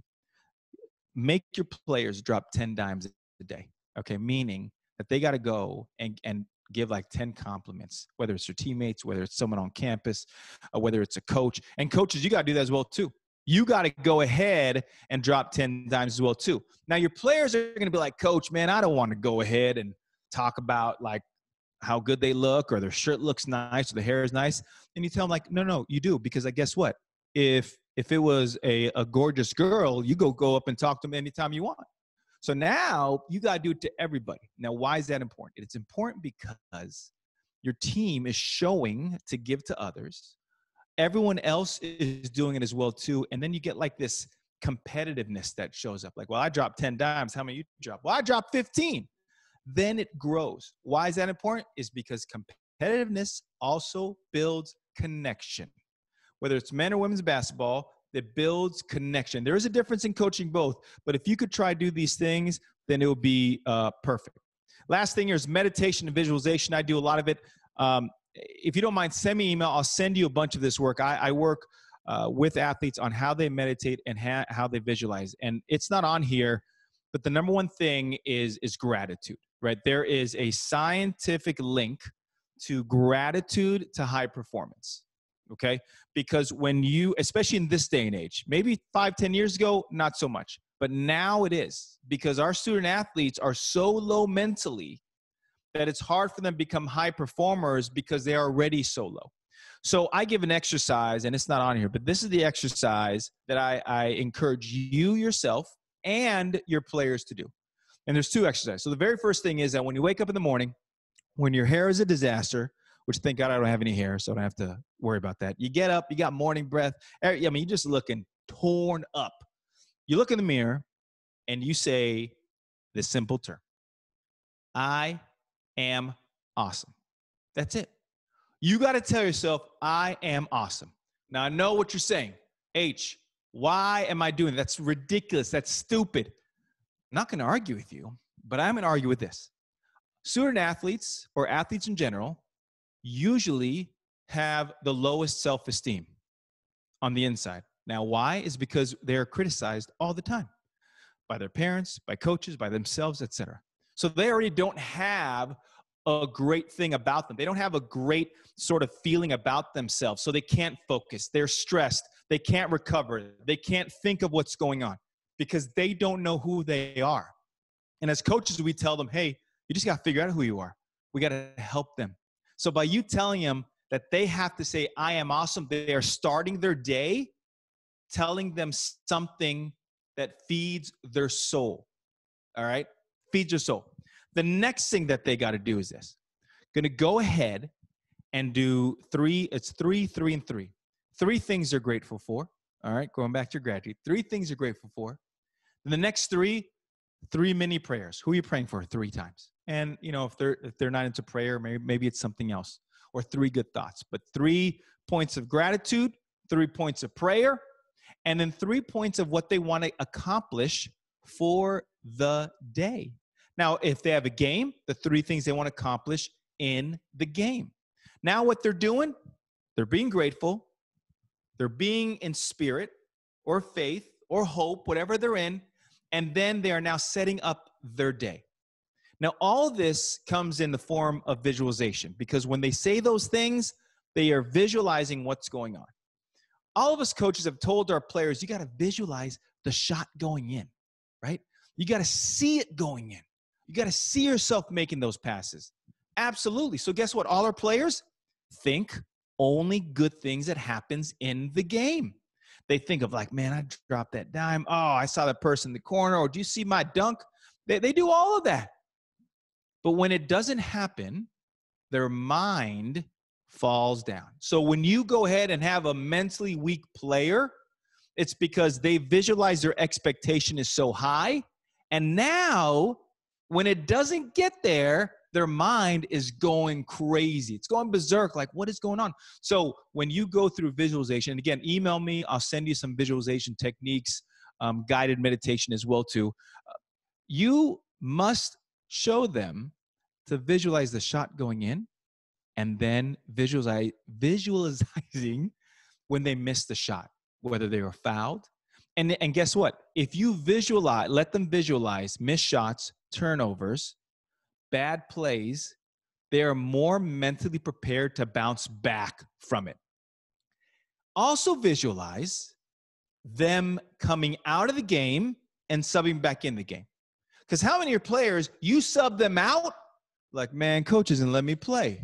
See, I get no love from coach. And they, like, why'd I get taken out? They're asking you all these things. So guess what? For 5 minutes, their head is in the tank. And as a head coach, you can't be concerned with that. You can't be like, just get that player ready. You're telling your assistant, just get that player ready. So what happens, if you get them to visualize them coming out, now they will be more prepared and speed up their mind to recover so that they're in a great place. Last thing, I love those connections that make this big old world feel like a little village. Continue to make your team like a small village, right? We all have connections. I've met some of you, and I haven't met some of you, but I know a lot of your names, right? And that's the great thing about this world. We can really make everything like a little village with it. So I encourage you to do that. I'm not saying you don't. Hopefully none of you guys took it that way. I'm not saying you don't. I'm not saying I don't. I'm saying, what can we do just to move the meter just a little bit more? I've been a high school coach, a junior college coach, a pro coach, all head coaches at those levels. And every single time I failed, but every single time I've learned from something. And it has prepared me for these moments that I'm in now. So some of you who are in head coaching roles, you're prepared for it. You just got to remember those things. You're an assistant coach. You just got to go ahead and write your notes down of what am I going to do when I'm a head coach? And if you're not coaching, then what am I going to do to get back into coaching, right? All of these different things that will be able to help you. And again, there it is, my information, the cell phone, the email, the podcast, all of it is in there with it. And if I could do anything for you guys, please feel free to reach out.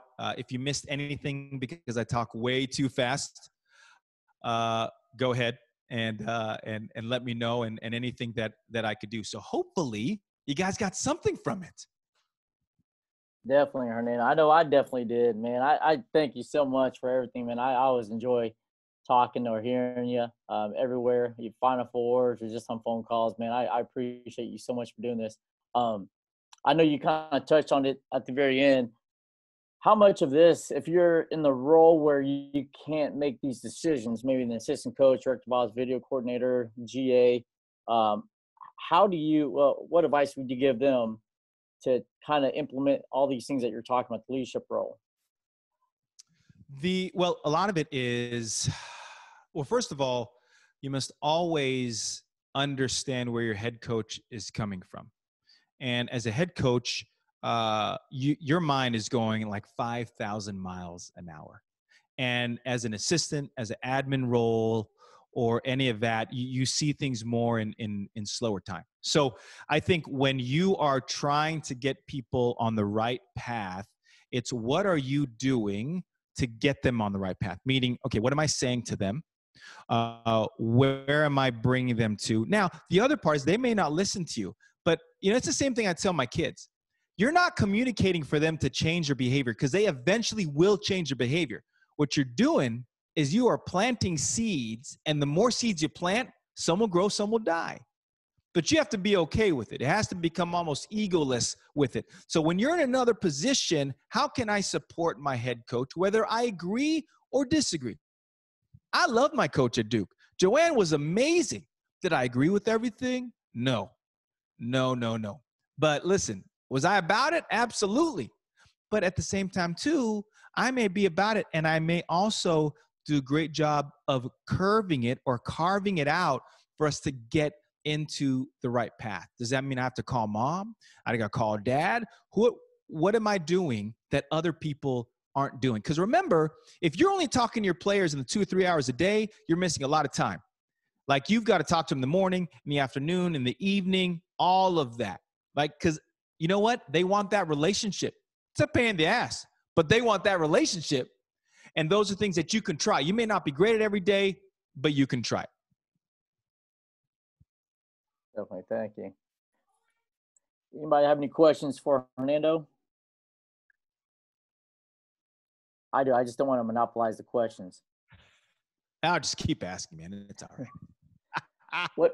How was, well, talk about the transition from coaching, the G League and, just wearing all these hats. Like, how are you juggling all this? I mean, I always wonder that too. I mean, I really do. I know you're doing the Be Contagious. I know, looking for when you're kind of with New Zealand, and then you're getting this job here, and you're juggling so much going on, and plus your work right now in Richmond. So what are you doing to kind of keep yourself organized? Hernando and the word organized does not go together. But what has been helpful is this, guys. And I they always say, you got to fake it to make it, right? And I believe that to a certain point. The other part is I truly believe that every single one of you that's on the screen, all the 30-some people are on here, you guys are a brand and a performer, right? That is what it is. When you go to a karaoke bar, yeah, there's some pretty good singers, But the ones that you really like are the performers, right? You want the one who gets up and sings Backstreet Boys, right? Because everyone knows the songs, right? They all know the words. So in some of those ways, right, it has to be applied. Now, you may say like, H, man, that's just not my personality. Well, I'm going to challenge you with that a little bit because your players will tell you the same thing. Like, yo, coach, I'm not a rebounder. I don't go get rebounds, right? So stretch yourself a little bit, right? Maybe it comes by smiling a little more. Maybe it comes down by saying a really bad joke. But that's where it is. Like I went from, how about this? So before I got the NBA G League job, I was teaching without a degree at a school for kids with ADD and Asperger's, right? So I go from cussing out 13-year-olds to getting on a plane to now sitting in the draft room with Danny Ainge and his son Austin Ainge. And I've got to flip it so quickly, right? So how do you do it? You're a performer. Listen, we're all performers. And I'm going to tell you how we're all performers. At one time in your life, you caught somebody, meaning you caught a partner, you caught a wife, you got a husband, you caught somebody. And when you met them, you were acting. So we can do that every day with it. Now, you may say, well, coach, but I got to be me. Yeah, be you, but bring that energy that those players want, right? Like they want to see you smile. They want to see you be human. And when you're human, that breaks down the walls. And then all of a sudden now you can do all different things. And I say this all the time. We used to have people come to Duke all the time, coaches, well, like admin people like, well, I want to sit with you. I want to sit with you all week and learn what you do and really work on my craft. I said, listen, you got to sit right next to me and watch what I do to learn. Then you need to get a new job, right? Why don't you just hang around, just listen to the conversation, but you don't have to be all up in here. Just see what we do, going over, and then pick up there. I didn't know how to coach women when I got to Duke. Duke is my very first Division I coaching job, and it was at Duke women's basketball. I didn't know what I was doing, but smile, a little energy, a little acting, all of a sudden, you could do all. Thank you. I appreciate it, man. The questions? Chris was asked about for my social media stuff. Chris, all you got to look up is Hernando, basketball. There's no one else in basketball named Hernando. So it's really easy. Hernando, basketball. You'll see everything about my life. You'll read, you'll see my TikTok dances. You'll read about my divorce. You'll see my website. I mean, you'll see everything, guys. I mean, that's the great thing about it. Yeah. Oh, you know what? Go ahead. I'm sorry. Okay. Yeah. No, I'm Adam Hood. I'm at UTSA. How did you get involved in the international basketball? Because obviously you said you weren't New Zealand. How did that come about? Can you just kind of speak on that? Yeah. So, well, it goes back to thinking and knowing, who you are as a brand. And I'm going to kind of go full circle. There's a lot, in my opinion, when you're a coach growing up, they always say, hey, if you put your head down, you work hard, people will see you, and then good things will happen. Well, I agree, and I totally disagree, okay? Because you're missing out on opportunities. Because I say this all the time. I'm not white. I'm not black. But I'm a minority, but I'm not the person that they hire as a minority hire, right? So what is the value of it? I've had years on the men's basketball side. I have friends get a head coach job, and I'm like, hey, man, I'm a minority. Like, man, you're the wrong type of minority. I'm like, all right, what am I saying anything about it? So I only say that to tell you this.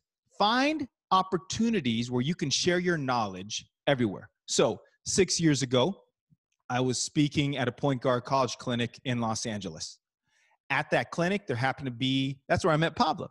At that clinic, there was about 8 to 10 coaches from Australia, including a guy by the name of Leonard King, who's an American, but played basketball in Australia, New Zealand for almost 20, 25 years. So we met, we talk, and I'd keep in touch with Leonard maybe like once a year, if that. 7 years later, I'm recruiting a kid, an Australian kid, who he coached to Duke University, Mila Goodchild. Mila Goodchild goes to Duke. I connect with Leonard. All of a sudden, he's head of basketball in New Zealand. then he sends me an email, say, H, I'd love for you to consider if you would be our junior national team coach. So it was more like that. So what I'm saying to you is, guys, take every opportunity. Take every opportunity you can. Many years ago, when Bill Bano was at UNLV, I got to work with Bill Bano as a glorified manager because he would go ahead and shoot all the time, or he would do workouts at LMU, and I'd sit there and I would just rebound for him, right? I'd just show up, right? Now, there were days where like, man, I don't want to show up. I'm wasting my time. But you show up. How'd I get a job in the NBA G League? I just showed up to camps. I was the nope. Nobody knew who I was, but I showed up, and, you know, I looked different than everybody. And then all of a sudden one person interviewed me and then everybody else. So it's the same thing. How I got the job at Duke, I worked Coach K's camp and Coach P's summer camp for 2 years, right? John Ramirez knows because I met John at Duke camp. I'd go there, I'd sit there, and I smiled. Coach P, the women's coach, saw me one day selling her books. That's when he said, hey, I got a great low-paying, non-coaching job. It's because I just showed up, guys. And that's like the biggest thing with everything. You want to coach international, send emails, find out who's coming into town. If you're on the West Coast swing, there is always either a Chinese basketball representative, a Korean basketball representative in Orange County. They're always there, right? Because they're trying to set up camps later on in the year. It's the same thing when it was in Houston with Yao Ming, the same thing on the East Coast of in New York. So it's those things to kind of like figure it out. And then, you know, over time you build a relationship like anything else. And hopefully maybe you just all of a sudden get something. And smile. I'm telling you, man, smiling changes everything. Because when I don't smile, I literally look like I'm going to kick your ass. And I'm not going to, but literally, there, I'm going to show you. Watch this. Yo, that is not a friendly face. So you got to smile, man. You got to smile. Absolutely. I love it, man. Go ahead. The only reason he said hello to me is because I'm Filipino. And the first thing he let off with is, hey, are you Filipino? Right, man. Listen, you got to find your countrymen. Like, wait, yo, you're one of me. I got to go to you. That's awesome. Hey, Hernando, Fafa's having some aux issues. I'm going to ask this question for him. Basketball-wise, what were the difference between the basketball system of Asia, Australia, New Zealand, and the U.S.? And nice to see you again. Yeah, it's good seeing you, man. I met him in New Zealand. Wow. All right. Australia is a more disciplined system, but it's because they have clubs and basketball systems all over the place. You know, I've been to AIS many times, Australian Institute of Sport. It's a really great place. What's crazy about that city is that it looks like Washington, D.C. They made the buildings look like Washington, D.C., which is kind of scary. But the club system in Australia is very, very great. And hear how great they are. When you play teams from Samoa, Tahiti, New Caledonia, those players aren't from that country. They're all Australians, and they all play for that other country, and that's how they train them.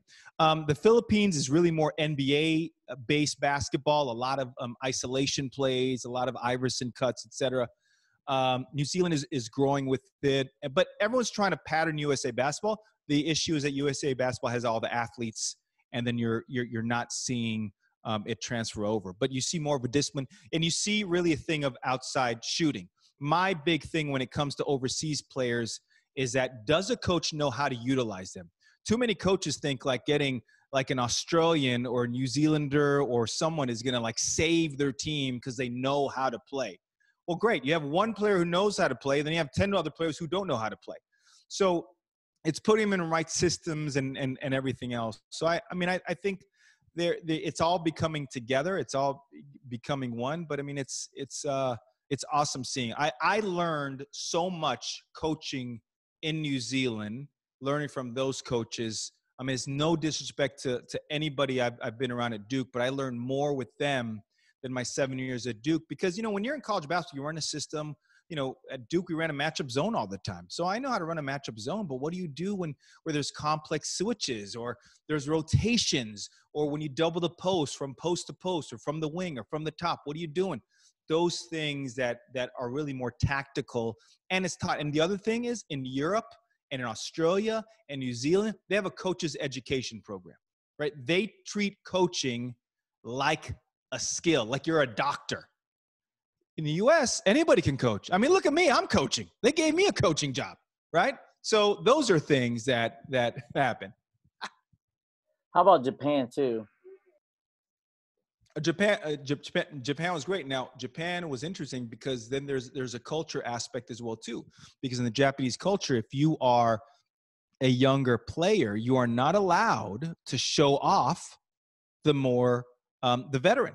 So I had a great group of young players, horrible veterans, but they never wanted to go ahead and be better with it. So it's been interesting. You know, it really taught me more on the mindset more than anything here. Oh, we got a question here. Colleen got a question. Let's see. What 3 takeaways did you learn from Coach P at Duke about recruiting? Colleen, you really want to answer that question? I'd say Coach P was awesome. What I took away from Coach P is this. Coach P, you put her on the phone, yo, she can close anybody. She's unbelievable. She's unbelievable. What Coach P did, she allowed me to just recruit like crazy. So when I got to Duke, I said, what do you need? She said, I just want you to recruit. Great. So during my 7 years at Duke, I did not do one scouting report. I was on a plane. I was shaking hands, kissing babies all over the country, right? I was out there meeting the masses. So she gave me the opportunity to go out and talk to people and learn how to use my acting skills to talk to parents and to talk to kids, right? To get them to come over. And what I learned is that as the assistant coach, I've got to get a player to tell me, or I've got to get their parent to say this to me. They have to say, H, how long are you going to be at Duke? And are you going to be here for as long as my kid is here? Well, of course I'm going to say yes. But the other part is I'm going to say yes, but then I know I got him. And now I could go to Coach P and say, Coach, all you got to do is close him, right? She also let me do a lot of creative things. We created playing cards for every single player. So if a recruit came for an official visit, they had 4 playing cards, like kind of like tops or like baseball cards that we would have. The first card is them in their high school uniform playing, and has their stats in the back. The next card was them playing at Duke with the Duke jersey and their Duke stats for 4 years. The next card was them playing for Team USA, or for Mila's case, Team Australia. We had 2 Nigerians, Team Nigeria. Nigerian uniform with their stats in the back. And then the 4th card was a WNBA or a European one. So now what we're doing, she allowed me to use all this visualization BS, as she called it, and push it on the recruits so that they can see where they can get to. So, Colleen, I'm giving you like a really, really long answer. But the takeaway is that she gave me the opportunity to find things that work and that didn't work. And there were a lot more things that didn't work. But she trusted me, gave me the hope so that I can just go out there and just get kids and coach them up and kind of just be sort of like that person away from them. That's why at Duke, we never had anybody from North Carolina. We had 1 player from North Carolina, and we had everybody. We had 4 players from California. A lot of it was because then I can go see my daughter all the time, right? So I go back and forth, but we go to Chicago. I'd go everywhere just to get kids. But you do that to go ahead and build a strong connective base with your players. That's awesome. Any other questions? When I was coaching the Philippines, I stayed. If anybody have ever been, UE is in the part of the Philippines called the Recto, and in the Recto, they have all the small, like little shops. RJ knows where that is, man. So I go there, right? I go to the Philippines, and they're like, "Hey, coach." They said, "Hey, coach, you want to live in a hotel or do you want to live in the compound?" I should have known that when they use the word compound, that it literally was a compound, right? So I go to the compound. They say, "Coach, you cannot walk out of these steel-cased doors after 7 p.m. I was like, "Yeah, okay, whatever." So, of course, what do? I don't pay attention. I don't listen. I go out the door at 7 p.m. Listen, I walk for like 10 minutes. I turned my ass back around and I went back in because it was scary. It was some of the scariest things I've ever seen. And then I went during the daytime, and I would go, and I would literally, my mom, this is what my mom wanted, a Louis Vuitton purse. I bought her like 5 Louis Vuitton purses, but they weren't real. But guess what? She didn't know. Mom didn't know. But she was so happy. She was, I knocked Junior. I'm so happy you got this for me. She was so happy, man. She was pumped. But again, I talk way too much. But yeah, so you're able to, when you're in those situations where you're almost going to die, you know, you learn certain things that helps you in any situation. I hope your mom doesn't get on YouTube and kind of watch this later on. Oh no, she already tried to throw a slipper at me because she knew later on that they weren't real. She said, Junior, I married you for 9 months and you bought me fake stuff. I said, Mom, it was sorry. It was cheap. Hey, can you talk a little bit about your Hollywood like experience, just working with the actors and how much of that in basketball did you put together? Yeah. You know, a lot of it was, you know, when I worked on Coach Carter, it was my first movie, and the great thing about working on film is that you know what's going to happen at the end of the movie, right? You don't have that stress, but you're still working with actors. You still have to make it look real. So I was blessed to work on like 12 different movies, tons of different commercials. But the person who I worked the most was Adam Sandler. I worked on 3 of his projects. And what I learned from him was just how brilliant he is, right? Like, he is a head coach of a multi-billion organization, right? Happy Madison Productions. And he is involved with everything. Now, what he's done is that, and this is how coaches can do this as well too. He buys everything, and then he charges the studio. So for example, the honey wagons where everybody sits and they wait for their performance, he buys those. He buys the catering. So now the studio has to pay him for the catering, right? So he's getting all other avenues of streaming. So like for you coaches who run summer camps, you guys do the same thing. You guys all have like your name on your own website and you make camps off that. But what are things where you can go ahead and get other streams of income, whether it could be, you know, more coaching clinics, whether it's like professional development for other coaches, whatever else it is. And that's where I learned from him. And actually one of my jobs with Sandler was that all I had to do was play basketball with him every day for 5 months, right? I'd set up the court. I had to get this court painted in Cape Cod. Had to go to Dick's Sporting Goods, get like the Gorilla board or whatever else it is. But what I learned is that, you know, however you want to do it, you can get it done. But my job was to make sure he was safe, and my job was to make sure that what he said goes, right? It's the same thing as your head. Like Adam Sandler for a time was my head coach. And whatever I got to do to make it happen, I got to do. So when Coach P would tell me like this outlandish thing, I'd be like, you got it. And then I'd walk away and be like, shit, how am I going to do this?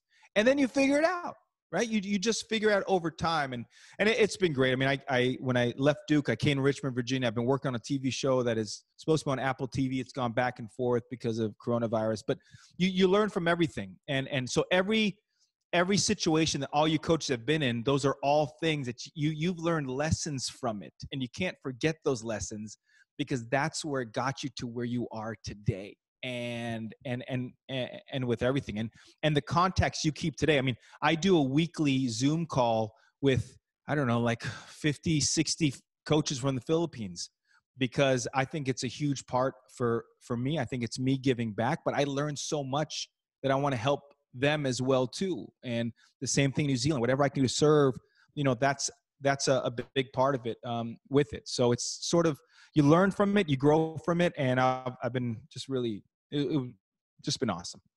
Now I will say this, on paper, my life sounds amazing. Like, wow, Hernando's done a lot of stuff. But when you live a life like mine, like it's super highs and super lows, like super highs and super lows. Like I didn't have insurance till I was like 35. I didn't finish my degree till I was 35. Like all these things. My mom to this day asked me if I'm a head coach. Finally, I'm a head coach. But when I was an assistant coach at Duke, she goes, Junior, are you a head coach yet? I'm like, no, Mom. She said, you should have been a nurse. Mom, no, I'm not being a nurse. What are you talking about, Mom? You know, it's a Filipino thing, guys. But, you know, so those are just some of the things that I've had to go through. We all have our struggles and our story and everything. That's awesome. What advice could you give those out there? What 1-2 advice can you give those out there wanting to get into the coaching world or just kind of obtaining a head coaching job? I know you've been applying and looking at head coaching opportunities and been rejected, but what advice can you give those out there? You know, you honestly have to keep going and just have some just major faith, and then you have to take a chance on yourself. Like you just have to. My son was born when I was 21 years old. I was a high school coach at LA High, and I was making photocopies at a law firm, and I had a choice. I said, man, I could go and sell insurance, I could sell mortgage loans, or I want to be an example for my kids that they truly can do anything. So I just kept taking chances and chances, and my dad hated it. My mom hated it. Everybody hated it. My ex-wife hated it. That's why she's my ex-wife. You know, so like it just happens, right? But here's the thing. If you have a kid, if you have your own kid, you want them to be better than you. But you are their example. And if you want them to be better than you, then what example are you showing, right? Now, for me, I look at my kids, and my kids, they're really good. They're really good because I yelled at them. They're really good because we got divorced. They're really good because they had to go their own way. Now, the flip side of it is that because they are a product of a divorced home, maybe they'll be divorced later on in life as well too. Or maybe they'll be really good in their work. But you have to be okay with those things, because you have to have trust in how you raise them. So everything that I do, all the craziness, how loud when I smile, is because I want to show my kids. But that means I have to take chances on myself. So if you're not coaching, you got to take a chance on yourself. You got to jump in. You got to find an open gym. Where can I go rebound? If you're an AAU guy and like, man, I want to be a college coach, then you got to surround yourself with people who are going to get you there. You have to do it. You're going to be uncomfortable. You're going to be the most different one looking in the room, but you have to do it, because like we got one life of this, you know, so go and push yourself. Yes, benefits are great. Yes, insurance is amazing. I understand that. And we all have to take our own risk. And I'm not saying you just drop everything and be like, this is what H said, I have to do it. No. You know, we're all based depending on where we are. I'm just saying, where can you push the envelope? Because in the world that I live in, there is no right or wrong decisions to make. When everything happened at Duke, people thought I was crazy. I am. But I have faith. Like, I truly, truly have faith. When you mix faith with action, then all of a sudden, things are moving forward. I moved to North Carolina 11 years ago without a job, without knowing anybody.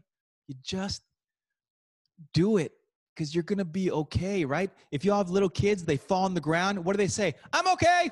I'm okay. Guess what? You guys are all okay. You've been taken care of for this long. It's going to keep going.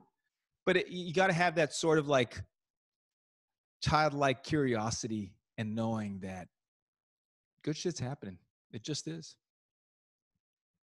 That's awesome, though. And you know, Hernando, I've known you for so many years and seen pictures of your son and your kids growing up.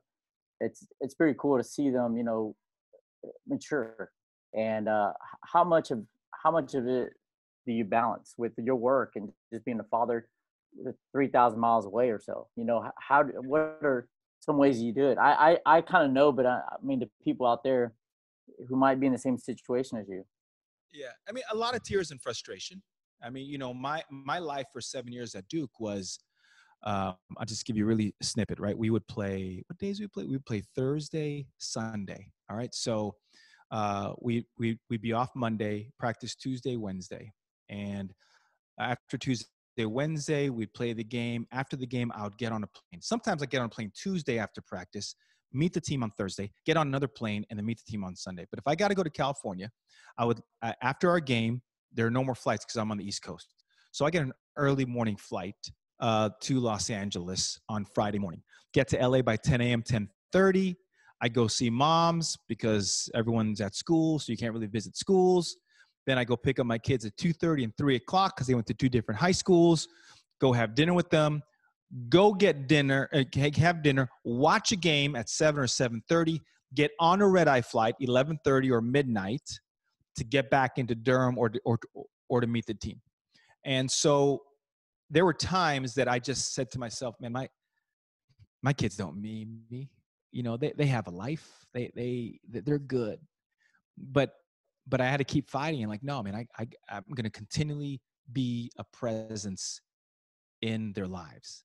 Now it drives their mom nuts, but I'm a presence in their lives, and watching them grow, watching them has been amazing. I've had them. I mean, everybody hates the coronavirus, right? But my son got here in February and has never left. And I haven't lived with him in 7 years. And now he's been with me the whole time. And my daughter came a month ago, and now I have him. Like I have him for whatever time. And I'm going to laugh with them. I'm going to cry with them. I'm going to do all these emotions, because when they see my emotions, they grow. And when your kids see your emotions, they grow. And it's a beautiful, it really is a beautiful thing. And if you can just believe in how you're parenting and know that they're going to be all right, then they end up being all right. Right? We're all so worried about them, but man, they're good. They're good. Absolutely. You know, speaking of parenting, I mean, Coach Hood down at UTSA, he's been on these calls, I think, every single week. And every time we see him on these calls, he's parenting. I know he said babysitting. I think he said babysitting earlier, but man, I get slapped at if I said babysitting with my kids. But no, this is awesome, man. You know, you gotta be able to multitask. And Hernando, you're one of them. And if you guys have any questions for Hernando, he provided his contact information. Feel free to reach out to him.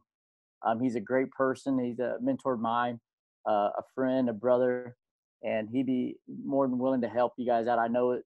And leadership skills, basketball, whatever it is, Hernando's there.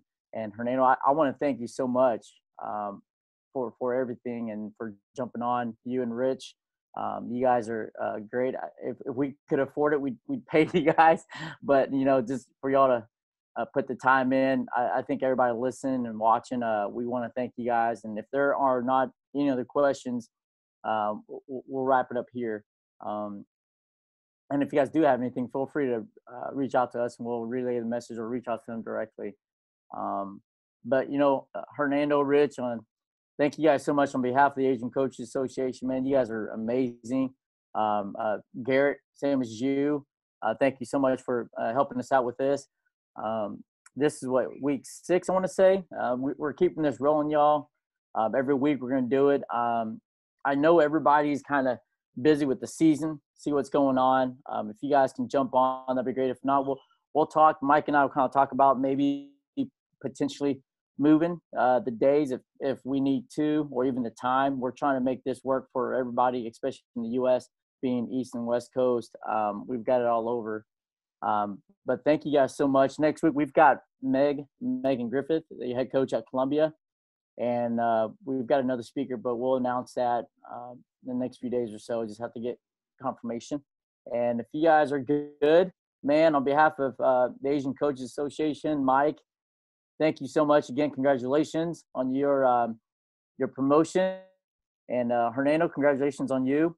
And your I guess you want to call it promotion as well. And that's awesome. And looking forward to seeing y'all, both of you guys, kind of take over a program and win, be successful, should we have a season or not. But thank you guys so much for being a great leader to our community and everybody else out there. Appreciate you guys, and be safe and have a great day. All right. Bye, guys. Thank you, Hernando. Thank you, Rich, man. Appreciate you guys. Thanks, Steve. No problem. Thanks, Mike.